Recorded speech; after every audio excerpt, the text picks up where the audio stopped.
everyone, and welcome to season 5 of Behind Your Eyes. And in episode 4, the lovely Andra is my guest. So, hi, Andra, would you like to introduce yourself? Sure. Yeah, my name is Andra. I'm currently based in Western Canada, Mm. and I work primarily as a therapist, holding space for people one-on-one and then also groups as well. Mhm. Well, my first question is always the same one. So, I start with a sincere, how are you doing? Thank you for that. I'm a little bit sleepy. I feel like I'm still sort of waking up. So just to name that. And otherwise, I'm calm, grounded, maybe a little nervous. Like I've never met you before, so there's always like a little nervousness, anxiety, but very, very little. Primarily, I'm just happy to Mm. be here with you. Yeah, and Well, I excited hope to see. that during our conversation, I hope that bit of anxiety will just evaporate. It usually does. Yeah, Good, yeah. good. Well, I read on your website that you grew up in Romania, so I would love to know a bit more how it was like for you to grow up there. Yeah. I did grow up in Romania. I moved to Canada when I was 9 years old. Mm. So, growing up in Romania was really lovely in a lot of ways. Like my grandparents had homes in very small villages. So Mm. I got to sense and experience and really know what it is to live in community and for Mm. people to help each other. Mhm. Um, I also learned a lot about what it is to have organic food that comes right from the garden and to just eat that as opposed to, like what a tomato tastes like here in Canada from the store versus what it tastes like in Romania Mhm. from my, grandmother's garden. Yeah. And they were also those are the positive aspects, but it was also quite challenging to be in Romania and to be a girl as well. I think there's a lot of expectations on women and children and girls to look a certain way, to present a certain way, to be a certain way. And I'm an only child, so all of those expectations Mm. come down only on me, right? Like there's no other siblings to take some Yeah. of the load off. Like it's all funnels in on Mm. me. And what were those expectations like? Could you, yeah, do you Mm, have a few examples of that? yeah. High levels of education, expansion, um, so the physical, looking good and presenting good. Uh, and in that, I guess, weight as well. So being a certain weight, looking a certain way. I mentioned education, also financial stability. So reaching like a certain economic status. Mm. What else? Uh, and then there's other expectations, which I think I've kind of rebelled against a lot, which is, like how the woman takes care of a home. I think I've Mm. definitely fought a lot against that. Or what else? Um, that's what comes to mind right now. Yeah.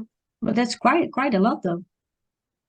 Yeah, sure. Yeah. I think we all have those expectations. Mhm. I also have training in family systems, so I've done a lot of work on expectations that come down through the family systems and the family line. So I think Mhm. there's just, I think we all have them. I Mhm. just, Yeah, to yeah, some degree we all do, of course. Yeah.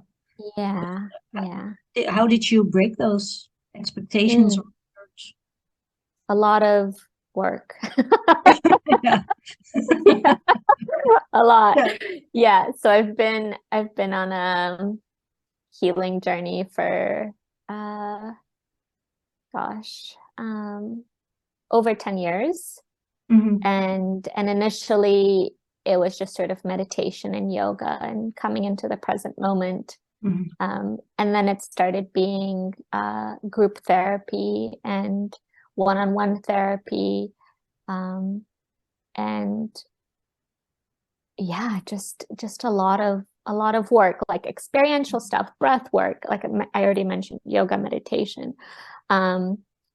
dance, using sound and altered states of consciousness, using fasting to enter altered states of consciousness, journeying, so like shamanic type work with working with archetypes and energies, and I guess, strong like symbolism and animals. Also working with stories, the stories that I carry, the stories that my family system carries, stories that come around from the globe, and really just taking all of that in. And does it all come down to actually knowing yourself and your own values, or is that a bit too easy to say? I think that's definitely part of it. Mm-hmm. Yeah, there definitely comes to a point of knowing the self, Mm-hmm. definitely, but Yeah. also realizing what comes from the past, like what's coming from the ancestors Mm-hmm. through me, Yeah. what is coming from the context that I'm in, the society and Yeah. its expectations, knowing where I am right now, and then also knowing, like, what are my gifts in this world? What am I heading towards? Mm-hmm. Right? Like, where am I going to be in 20 years time? Like, what's the person that I want to become, grow, evolve, emerge as?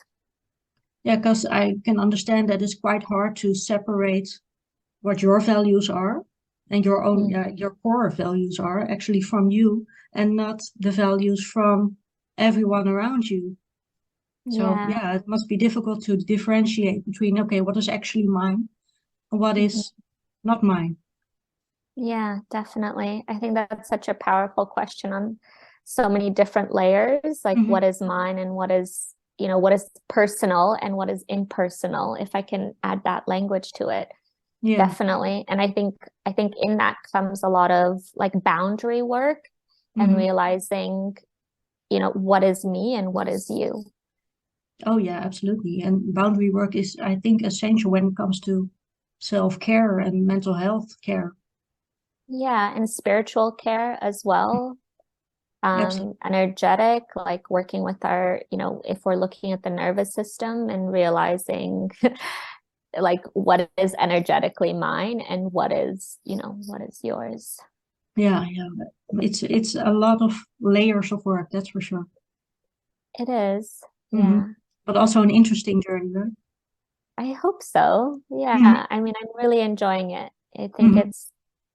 I think it's for me, it's what life is about, this path of transformation and growth and evolution. Yeah. And sure, again, I know a little bit of that comes from my family system, but I'm also making the choice of embracing it and making it mine as well. Yeah. Yeah. Life is all about like discovery of self. Yeah, yeah, Hmm. discovery, yeah, peeling the layers, realizing what's underneath, and then also taking and putting in, right? Like we're Hmm. not just discovering, we're also integrating information and experiences that coming Oh from yeah, the outside. Yeah. absolutely. And expanding all the time. Yeah.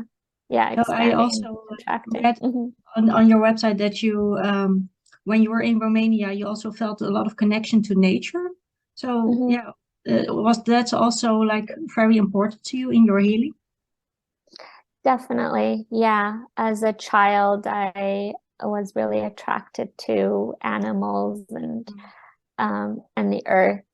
And then through my healing process, I mean, the energy of the earth itself, like Mother Earth is how I refer to it, um, was so important in helping me ground and settle and soothe, and also place what a mother is and does, which is really just like nurturing and support.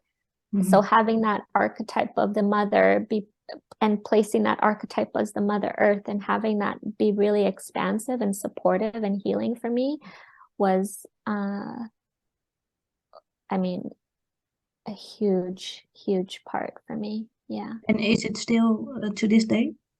definitely. Yeah, I think I'm doing this work primarily to be a steward that is responsible and caring for the planet. And I think like that's my purpose as I'm choosing it to be.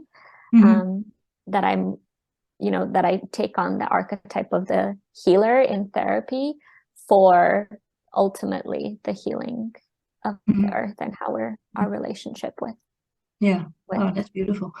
this body. Yeah. And I know you've faced some mental health struggles, and like what were they like, and how did you start your healing journey through that?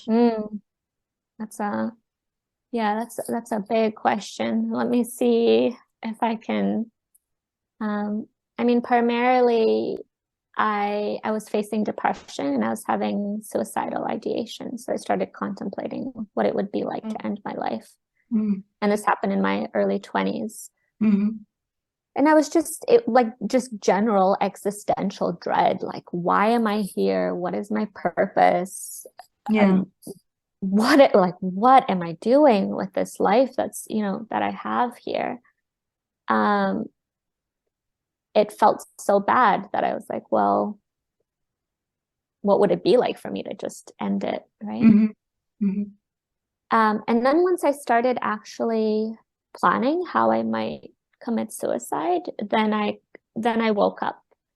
And there was a will that rose up inside of me that started to look at, if this is so bad, I need to change it. So my partner and I convinced my partner somehow to pick up and move from Canada and go to Thailand. And in this process, I started learning meditation, and it was just so random.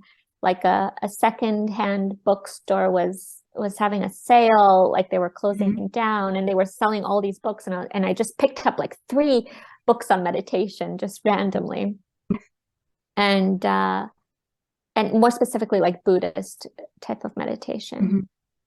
So then being in Thailand, I mean, that's one of the major places for Buddhist meditation. So I really began to steep deep in meditation and yoga practice. And those were exceptionally healing for me. And then I started going to meditation retreats and teaching mindfulness practice, which is comes from the work of Thich Nhat Hanh, like a Zen Vietnamese monk. And that was really, really healing for me. And through that work, I started primarily yoga and meditation. I started reaching altered states of consciousness. So I reached levels of bliss and beauty and expansion, and I stayed there for a while, for months. I felt like a feather floating through space, and that was really, really beautiful, really precious for me. It began to give me a sense of what it is to be alive and to be a human, and what I can feel, the happiness that I can feel, the love that I can feel, the connection that I can feel, not only to the earth, but also to other humans and to trees and to, birds and the life all around me, that I could actually, that there was sort of a web, the way that I kind of sensed into it. There was a web that connected everything, and it was non-local, and something that happens here could impact something that's happening across the world. Right. Yeah, that was a long answer. Maybe No, I'll pause there answer. and see if anything emerges for you. Yeah, No, thank you for that it's reflection. beautiful because like you said, when you felt that lightness again, and you felt the connection again, because I think that's really what depression does, is it disconnects you from others, from life. So it's wonderful to see that it brought you that connectedness again, and that's so important.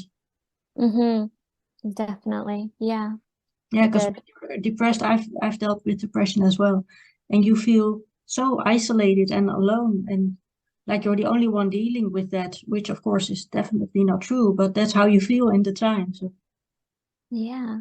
mm, Yeah, and there's interesting research, and I have an interesting curiosity around it too, around what it is that spirituality and spiritual practices can do for depression. Like you mhm, say, if depression is a symptom of disconnection from mhm, self, other, and world, and mhm. spirituality is the antidote, like it is connection to self, other, and world. Oh yeah. So is are we facing so much depression? Is it such a pandemic in our Hmm. modern Western lives, Europe, North America, Hmm. because we're so spiritually lost, because we don't have that spiritual connection and we don't look at life as being sort of intricately woven with everything influencing everything else? Yeah, it's a very selfish society we live in.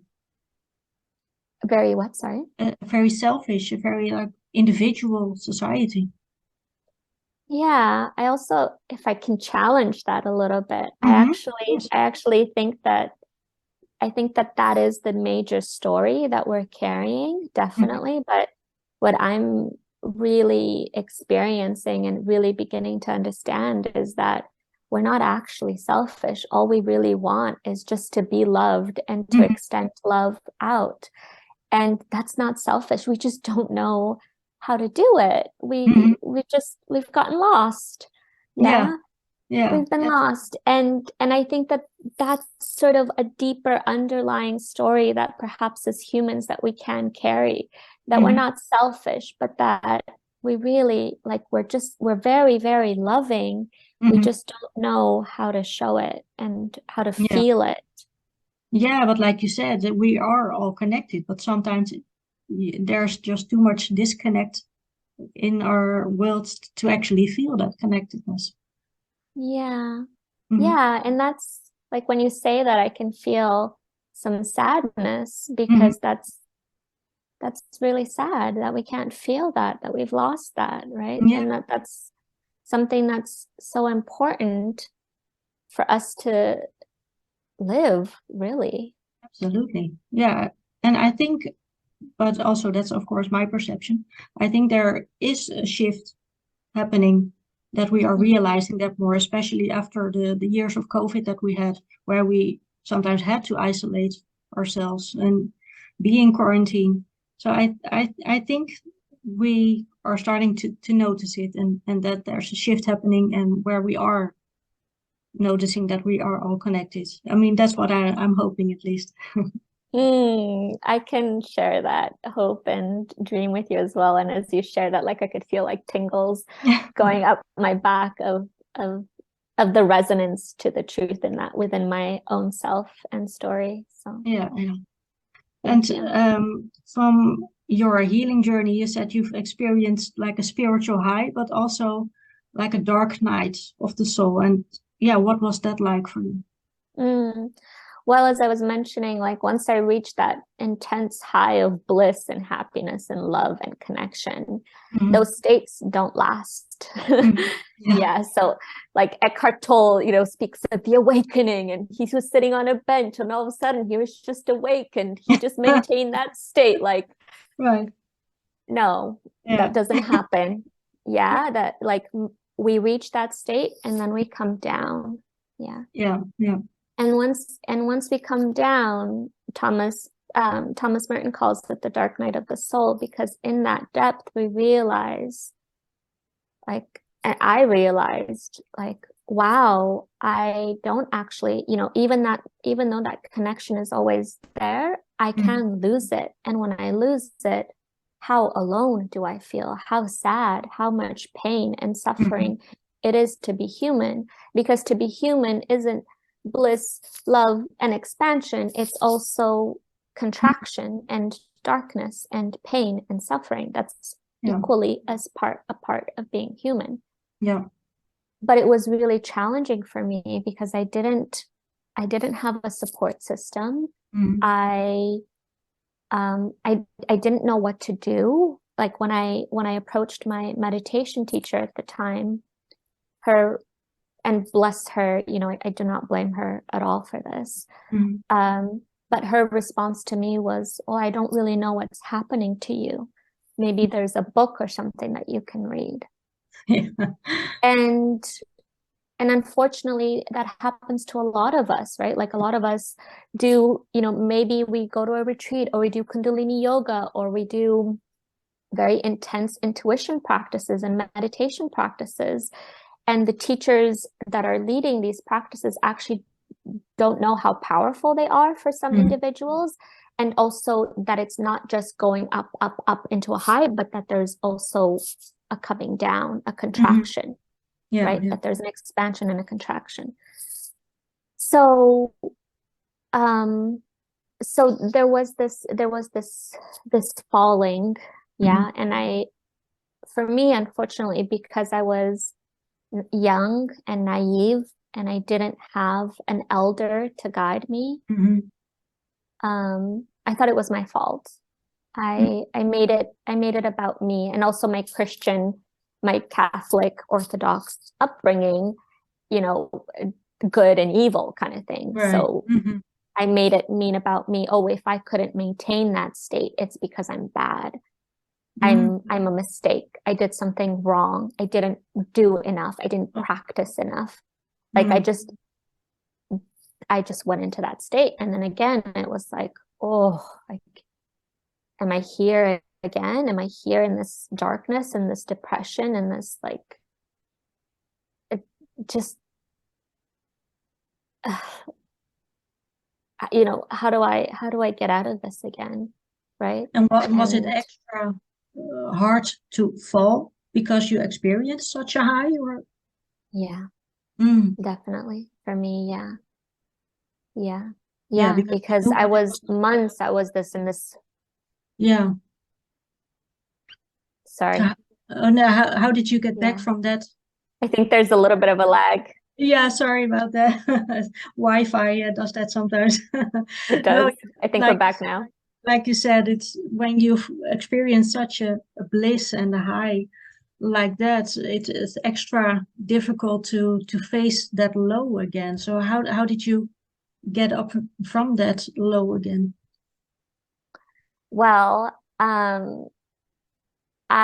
because of I shared those thoughts, I was having these thoughts of it must be my fault. I must not be Right. practicing enough. I must not be doing enough. So what I did is I increased my practices. So I meditated more, did more Mm. yoga. Um, I started because I was sensing energy, so I started playing around with energy. I started going to energy schools. I started going to energy retreats. And I started going to energy teachers and learning energy practices. Mhm. And so I did more. I did more, more, more, more. Mhm. And in that doing more, I was pumping more spiritual energy into my system. I was becoming more porous. My boundary to the spiritual dimension was having more holes in it because I wanted to experience, I wanted to expand again, but I Mhm. was going too fast. Mhm. And my egoic nature wasn't ready or capable to absorb all of the energy that was coming in, all of the information that was coming in. Mhm. I couldn't integrate it. Right. So, although I was beginning to have, again, these really beautiful experiences of like Mhm. downloads of information and healing people energetically and knowing information of what's happening across the globe, like I was having these really powerful mystical experiences. Um, and some of them I could integrate, but then I kept going, and I Mhm. started to not be able to integrate them. So because I was practicing so much, I actually started to think that I might be going crazy because of the experiences that I was having. Mhm. So I entered sort of what's like a spiritual crisis or a spiritual emergency. Yeah. Uh, and that was a really scary time for me. Because is there such a thing as like a spiritual burnout? That's such an interesting term. I love that. Yeah. I've never heard of that. Can you tell me more about what you No, understand that's that just to what came to mind when I heard you talk, because like it's like when you practice more in and you want to be more spiritual, you meditate more, but your body is like, okay, slow down, or your mind is like, slow down, I can't do it anymore. It's the same as when we work and work and work, and your body and mind is like, okay, we have to take a break here because enough is enough. That's also a burnout. So I'm like, okay, maybe you're experiencing a spiritual burnout. I love that connection that you made. I'm really grateful to receive that. Thank you. You're I've very never welcome. I've never thought of it as a burnout. So the term academically is spiritual emergency. Hmm. Um, but I love that connection that you made, and that makes a lot of sense to me as Hmm. well. So to some extent, yeah, basically I kind of fried my system. I was doing too much, too fast. Yeah. And my ego structure of like the self and my context and worldview Hmm. wasn't hadn't caught up to the experiences that I Right. was having. Yeah, yeah. You were going too fast. I was going too fast. Yeah. And also what was interesting to me when you say you were again experiencing such a low, and of course we mentioned, balance before, and highs and lows, everything is part of our human experience. And sometimes of course we have to experience a low to enjoy the high even more. Was that true for you as well? Mm, it definitely has. Now I've shifted a little bit. So once I thought I was going crazy, I stopped all my spiritual practices. Mm-hmm. Um, and now what I'm kind of sensing is the beauty of human to human connection, Mm-hmm. that I don't just have to do this sort of up and out thing out of my body into transcendence Mm-hmm. and have that be bliss, Mm-hmm. but that bliss can be in a human to human connection and coming from heart and connecting to another Mm-hmm. human in front of me. Yeah. And that can be blissful and connective Yeah. and really, really special. So that's kind of where I'm at right now. Like I've connected to the cosmic sort of the great all, and I've connected to the great below, the mother. And Mm-hmm. now I'm realizing of the like interpersonal connection. The heart to heart Um, connection. the heart to heart, yeah. And that's a really special thing because then I'm realizing like, oh, I don't have to be this monk in a cave in India practicing meditation to be reaching these states, but I can actually be a human being Mm-hmm. having these human to human connections and still experiencing that bliss and love, and also be connected to the pain and suffering of what it is to be human and alive on Mm-hmm. this earth at this time through the massive transformations and Mm-hmm. changes that we're That's undergoing. really the full human experience there. Yeah, Mm-hmm. yeah. Well, that's what it is, Yeah. right? Yeah. Because we're not, like the whole idea of Buddhism and yoga of separating from life and going to live in a cave, that was fine because we weren't facing the crises that we're Mm-hmm. facing now, right? Yeah. Like right now that we need the spiritual embodied humans to be living in cities, in towns, to be Mm-hmm. doing their transformational work there and shifting the way that society is. At least that's my Mm-hmm. belief. That's Yeah. yeah. I don't want to be projecting that to everybody, but that's the story that I Yeah. hold dear to my heart. Yeah. And if you could talk to a younger version of yourself, what would you tell her? Mm, I like to put my hand on my heart when I do Mm-hmm. that. Um, and the words that I use are just like, it's okay. Everything's all right. You're safe. You're loved. You're fine, just as you are. Yeah. That's beautiful. Mm, thank you. And looking back at your entire journey, highs and lows, everything in between, like what are you most proud of?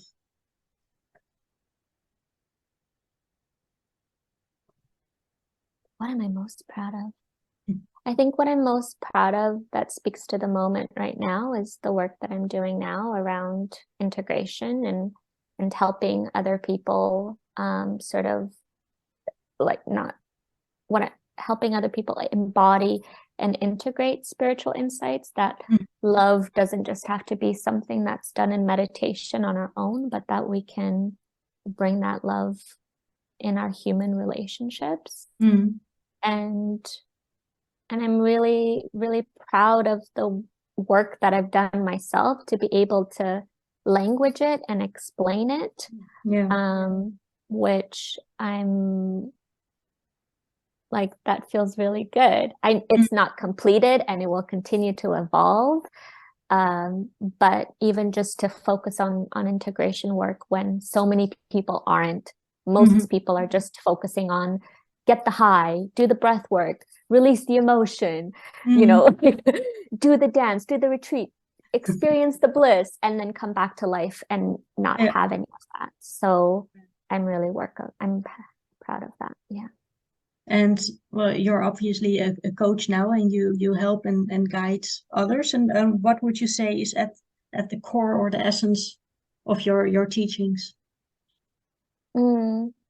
Yeah, I more so do therapy work than coaching, Mm. but at the core of my is sort of the body Mm. and the interpersonal connection. So I don't have a core.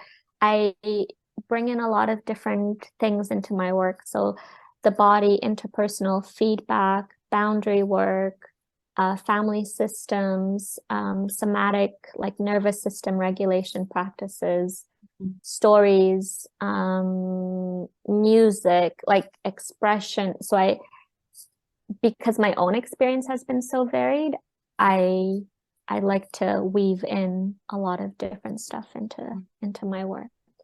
And are there any like spiritual traps, I would like to call them, that people should be aware of? Mm, yeah, there's a lot. Mm. Do we have another hour? No. Right? I think maybe the one that I can share that has been spoken to in this conversation is um, is to not always look at expansion, but to also know that there's expansion and contraction on the spiritual journey, that there's not just constant evolution. We're not just, Yeah. climbing a mountain and like it's not a hierarchical path, Right. uh, but that just like, we breathe in and out Yeah. the same spiritual journey. So just to be aware that after every expansion, there's a contraction. Every expansion, there's a Yeah. contraction. Yeah. Highs and lows, and it's all about the balance and finding Yeah. the balance also spiritually, definitely. Otherwise, you get that spiritual burnout, like we said. Yeah. Yeah. Finding a balance and slowing down and like really taking the time to integrate what one has experienced instead of just reaching for the next high, but to really Right. slow down and work with the insights that have sort of that have come in.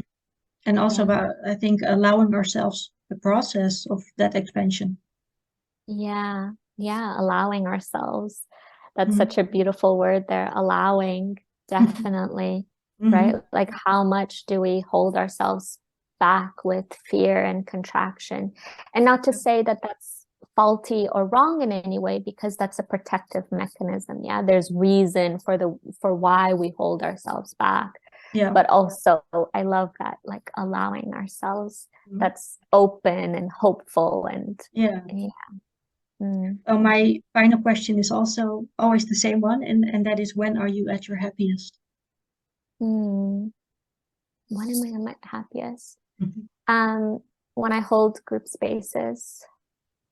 So in my work Mhm. right now, that's bringing me a lot of joy and happiness Mhm. of just sitting one-on-one with people or sitting with groups and um, that's it. That's it. Another, if I can add another one, would be time in nature. So Mhm. um, being with trees and rivers where I am here. That's the primary thing. Yeah. And that brings me a lot of peace. Sounds good. Well, thank you so much, Andra. It was an honor talking to you. Thank you, Susan, for this invitation and for this chat. I'm really grateful. Thank Thank you. you.